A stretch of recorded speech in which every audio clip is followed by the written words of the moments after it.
Jurnalis Pamekasan gabungan dari seluruh organisasi nasional maupun lokal bersatu menggelar aksi teatrikal di halaman Monumen Arek Lancor, Kecamatan Kota, Kabupaten Pamekasan.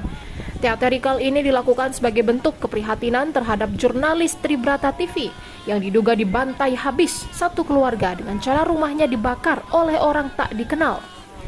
Dengan berpakaian penuh warna merah dan dilengkapi miniatur rumah kecil, jurnalis Pamekasan menampilkan teatrikal kejamnya pembantaian satu keluarga wartawan di Sumatera Utara. Sebelum kejadian kelam tersebut, Riko Sempurna Pasaribu berhasil mengungkap perjudian yang diduga melibatkan oknum anggota aparatur sipil. Menurut jurnalis Kompas.com, Taufikur Rahman mengatakan kejadian kekerasan terhadap wartawan di dunia terhitung sudah sebanyak 9 kali. Namun pada kali ini bisa dilihat sendiri seluruh keluarganya dihabisi. Dengan adanya aksi teatrikal ini, seluruh jurnalis Pamekasan menuntut keras kepada Kapolri untuk mengusut tuntas kasus pembantaian satu keluarga wartawan. Yang mengancam bagaimana hidup dari karena apa?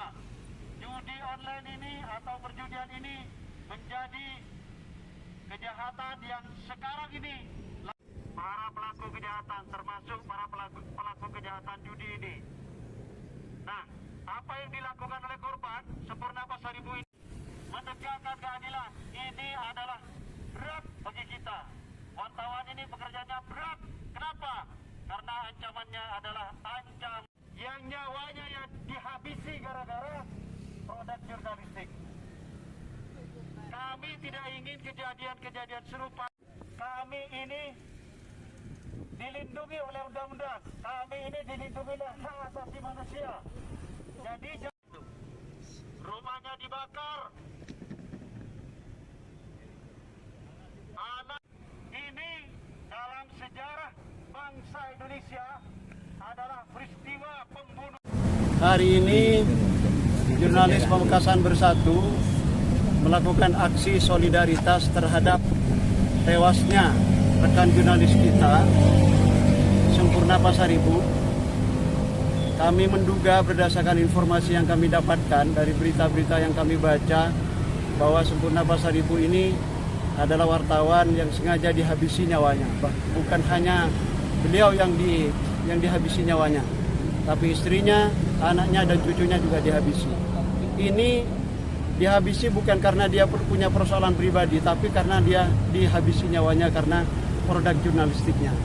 Ini cukup membahayakan bagi kita insan jurnalis kalau ini dibiarkan tanpa adanya keterbukaan informasi bagaimana kronologi pembunuhan ini dilakukan. Kenapa?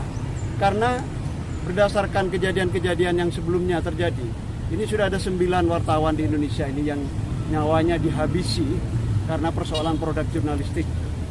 Nah, ini adalah kejadian yang terbaru ini membuat keprihatinan bagi kita, sehingga kami aksi solidaritas ini memberikan dukungan kepada keluarga Sempurna Pasaribu dan juga kami menyampaikan aspirasi kepada Kapolri agar kasus ini diusut tuntas, setuntas-tuntasnya.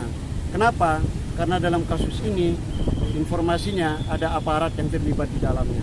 Tentunya kalau aparat ini yang terlibat di dalamnya juga terlibat di dalam berita yang ditulis oleh korban ini. Soal apa? Apa itu? Itu persoalan judi. Jadi jaringan judi yang diungkap oleh korban ini ternyata juga berjejaring dengan aparat. Itu yang pertama. Kemudian yang kedua, kami juga mendesak kepada Dewan Pers karena ini menyangkut marwah dan martabat profesi jurnalis di Indonesia, agar Dewan Pers ini membentuk tim secara khusus agar kasus ini terungkap seterang-terangnya, sehingga ini juga menjadi pembelajaran bagi kita semua bahwa keadilan, kebenaran ini di negeri ini bisa ditegakkan setegak-tegaknya. Saya kira itu. Oke, bisa. Karena yang dibakar itu adalah rumahnya, maka kita bikin miniatur rumah tadi itu menggambarkan bahwa ini sebuah keprihatinan bahwa dihabisi nyawanya ternyata tidak cukup bagi orang-orang pelaku kejahatan itu. Tetapi rumahnya juga dihabisi, dibakar, anaknya juga dibunuh, cucunya, istrinya. Ini adalah peristiwa kejadian, ini adalah kejadian yang paling keji sejak negara ini berdiri. Pembunuhan wartawan yang paling keji ini. Karena bukan hanya wartawannya yang dibunuh, seluruh keluarganya juga dibunuh, istrinya dibunuh, anaknya dibunuh, cucunya juga dibunuh. Ini sangat keji sama sekali.